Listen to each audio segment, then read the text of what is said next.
Hello, my name is HAPruitt, and I am the author of the Anathalian series, and I am also an editor.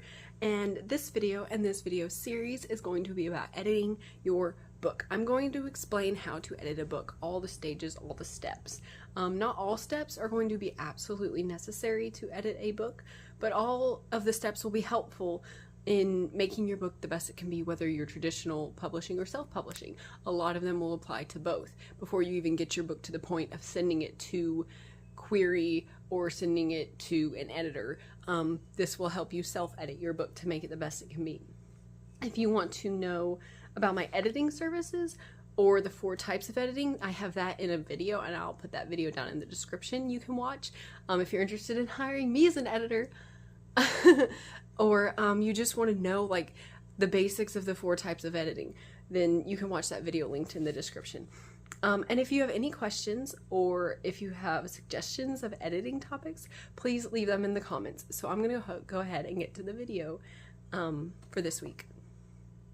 So this is the 11th video in the editing series, and it is about something I feel very strongly about, which sounds silly, but I really do. Okay, so this video is going to be about stop using there was in your manuscript, in your story.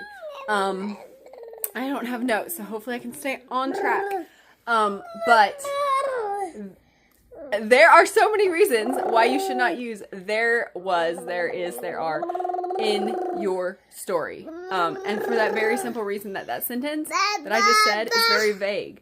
But we'll get to that. Okay, so we're going to break it down. I got to go back. First thing to say, you can do this any of those rounds you're doing self-editing.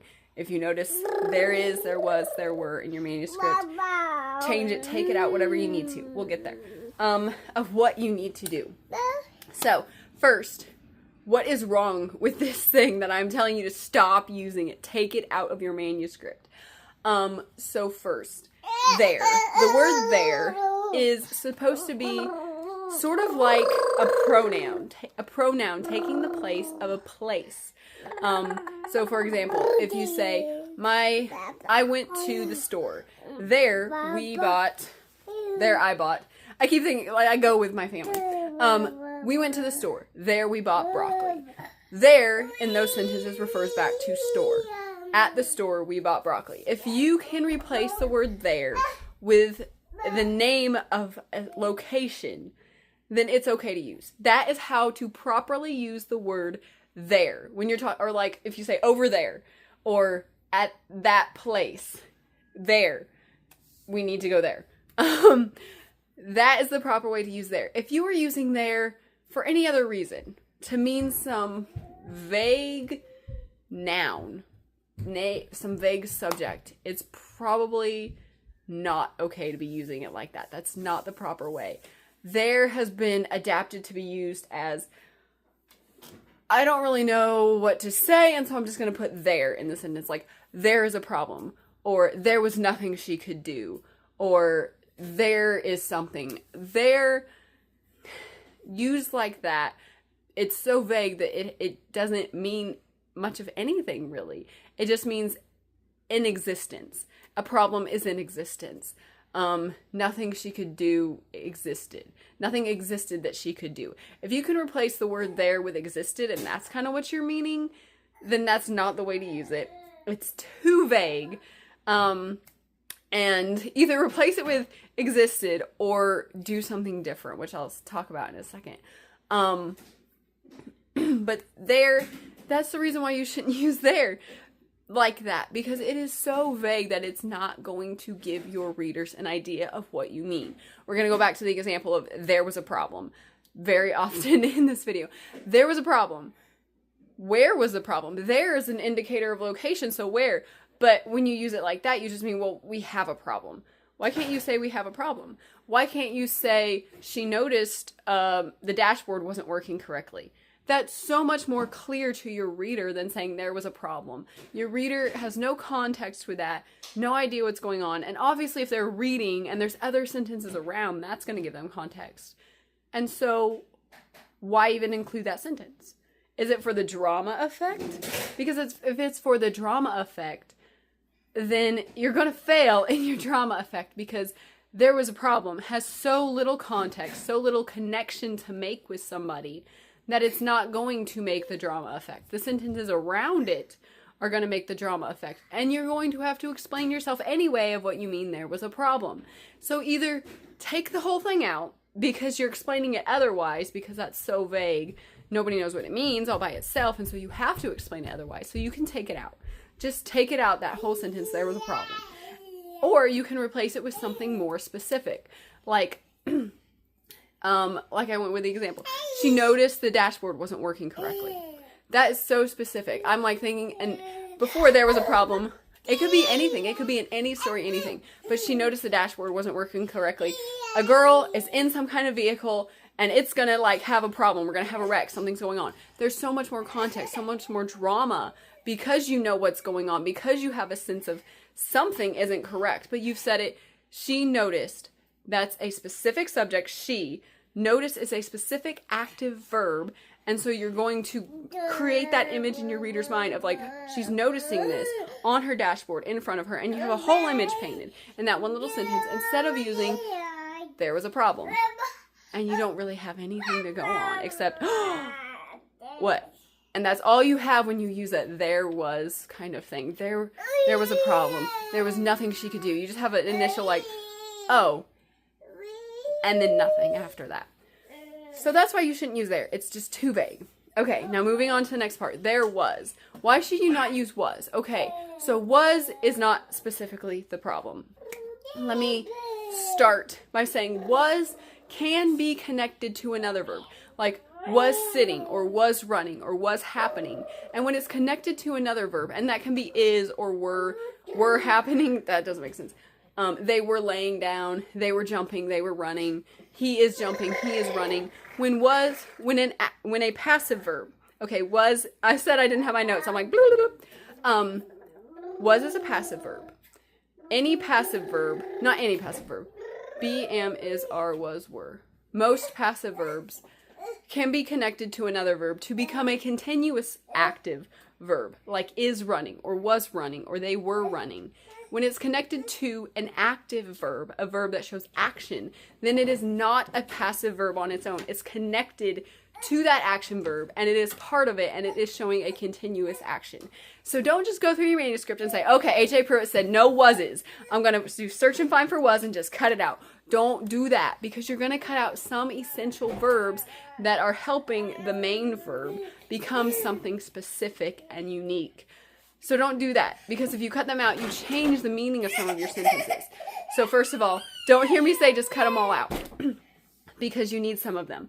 And in some places, passive verbs do have a place. Okay, so rewind. Passive verb. Was is a passive verb. What is a passive verb? A passive verb is a verb that doesn't have action, but functions to connect a subject to whatever comes after the verb, usually something that describes it. Like, she was pretty. She was happy. She was angry. Something like that. It usually describes. And so the passive verbs, I'm sorry, my child is a Furby. Come here, Furby! And he just continually makes squeaking sounds. See? Furby. Very Furby. What are the passive verbs? The passive verbs, hush for a second, sweet Furby. The passive verbs are be, am, is, are, was, and were. Be, am, is, are, was, and were. Or like being, he is being taken. Being taken, no, that's connected to a verb. So maybe being is not. But, excuse me. Those are the passive verbs. And passive verbs, like I said, function to connect the subject to what it is, to something about it. And so that's their function, just a connector, basically. So when you have a passive verb functioning as a connector, it is usually telling something. And if you've learned much about writing or at all, you've heard telling versus showing in writing. And telling just says, this is what it is. She is happy. She is sad. She is pretty. Please don't bite me. Bite that blanket, not me. He is ravenous. He is a Furby. Like, it just tells it. And usually it doesn't tell as much as if you were describing it, showing it with active verbs. And it's going to feel like, well, how do I describe she was pretty? How do I describe he's a Furby? Like, doesn't that say enough? I could say, okay, for she is pretty. Please hush. My sweet child, please hush. For she was pretty. Whose perspective is it? Let's say it's the guy's perspective, and he's seeing her for the first time. And he could be like, her eyes glisten like the morning dew, and were the color of the sea. Were is still a passive verb, so you could say, and her eyes reminded me of the color of the sea. See there, you still have more.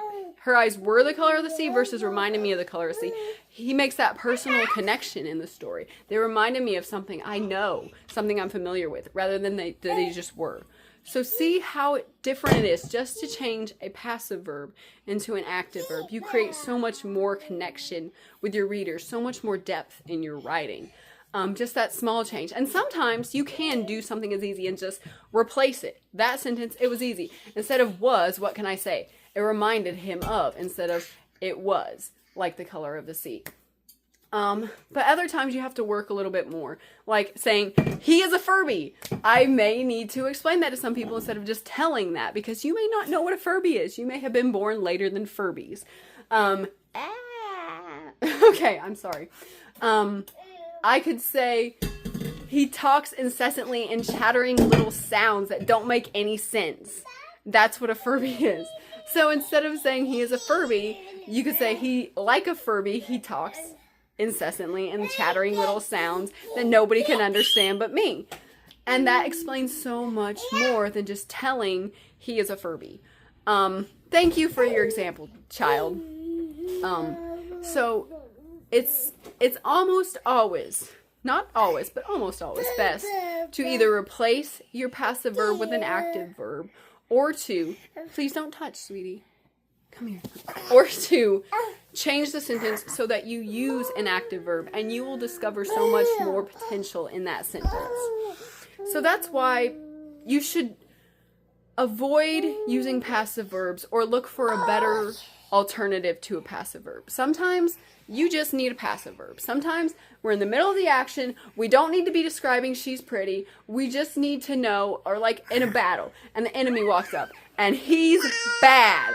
Like, sometimes you just have to say he is bad and not like go in this whole big long description about him. But still, I could think of a way you could do that. Like, he stared me down like he was gonna kill me. Like, he was going to. Okay, he was going to is still an active verb because was is connected to going to. See? And you can still avoid just telling your readers what things are, because if you just tell them, you don't paint a picture for them. You don't immerse them in your story. You don't get them into it. You don't get them emotionally invested into it. You just give them facts. Give them a bunch of connected facts that don't create a picture, that don't make it real for them, that don't give them a specific image in their minds. Active verbs are so much better. So, drawing back to stop using there was in your writing. All those reasons. I've said so many reasons throughout this. And also I want to say there was is a crutch. I'm sorry if you use it a lot. It's a crutch. It's a crutch to fall back on because it's easy. You don't really know. You don't have this specific image in your mind. So you just go, there was a problem. There was nothing she could do. Like, you're not allowing yourself to take the time to think about this in a deep way. You're not allowing yourself to think about the characters. Like, let's go with there was nothing she could do. That is such a cliche. Child took my water bottle. That's such a cliche saying that it's so easy to fall back on. We've heard it so many times. Everybody understands it, so let's just fall back on it and let's move on. But think about, like, what your character's really feeling. What is your character really thinking? What's going on in them? Is she just thinking, oh, there's nothing I can do? Or could you say something like, she was spiraling down in her thoughts trying to think of different things she could try, but could come up with nothing? That is so much more description than there was nothing she could do. Or maybe it's like, the raiders took her brother away and her legs couldn't even move because of the horror filling her, or something like that. Like, why was there nothing she could do? Why is there nothing she could do? Tell me. And if you've already told me, don't give me a pat phrase, a cliche thing to make me be like, okay, reader, you're dumb, so I have to spell it out for you. There was nothing she could do. It's too vague. It doesn't tell us anything specific. It's you trying either to fall on a crutch because you don't have a specific image in your mind, or you trying to be overdramatic and say it so clear so readers know, oh, there was nothing she could do, or oh, there was a problem.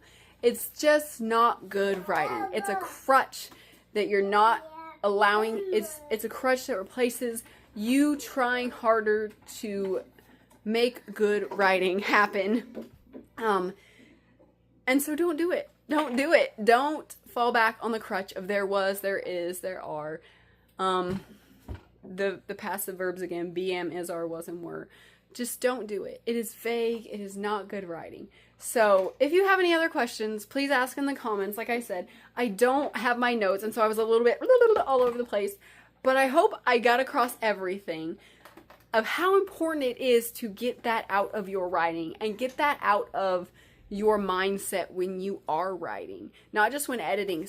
If you find yourself being like, there was da-da-da, or there is something something, stop yourself and just think, could I say this better? Could I say this in a more descriptive way? What is the subject of what I'm trying to say? Is it there? Or is it a he? Is it a she? Is it a boat? Is it a problem? Is it despair? Like, what is the subject of this that I'm trying to say? What am I trying to talk about? And what is it doing? What's the verb? What's it doing? Don't just say there was. Say she noticed. Say he chatters. Say she fell into her thoughts. Say something that gives the readers something to connect to, something to cling to, something to help them remember. Nobody's going to quote that phrase, oh, this book said there was nothing she could do. They're going to quote the phrase like, she fell into despair, and whatever beautiful thing you can think of. I can't think of beautiful things while I'm talking, but I can while I'm writing. So don't do that. Take it out of your write. Don't do it initially. If it gets in there when you're editing, notice it. Change it. Change it, please. Don't leave that, I was going to say fluff, but that's not really fluff. Don't leave that crutch, that weak writing in there. And so that's it. Okay, I'm going to stop myself because I won't stop because I don't have notes. Okay, so that is the editing tip for this week. Please like this video. Please leave a comment. Please share this video with others. Please check out that video of my editing services and the 4 types of editing in the description below. And remember, this video is part of a series, so please watch the series so you can make your book the best that it can be. If you want to know more about Anna Thalian or HAPruitt, please follow me on Instagram at HAPruitt. You can find me on Amazon as an Amazon author, HAPruitt. Please watch my YouTube channel and all my cool videos on my channel, HAPruitt Anna Thalian. You can find me on the Facebook page, HAPruitt Anna Thalian. You can follow me on Goodreads by the name HAPruitt and the book Anna Thalian, or you can go to my website where so much cool stuff about Anna Thalian is. The website is HAPruitt.com.